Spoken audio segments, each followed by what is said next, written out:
Kecelakaan lalu lintas yang melibatkan dua truk bermuatan terjadi di Jalan Lintas Timur Palembang Betung. Tepatnya di KM 64 Desa Lubuk Karet, Kabupaten Banyuasin.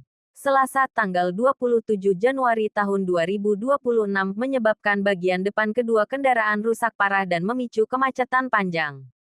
Satlantas Polres Banyuasin segera mendatangi lokasi untuk mengatur lalu lintas, mengevakuasi sopir yang mengalami luka-luka ke klinik terdekat, serta menyingkirkan truk dari badan jalan dengan bantuan kendaraan berukuran lebih besar.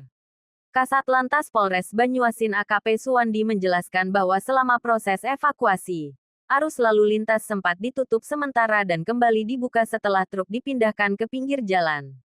Ia menambahkan, kecelakaan terjadi karena jarak kedua kendaraan yang terlalu dekat sehingga tidak dapat dihindari.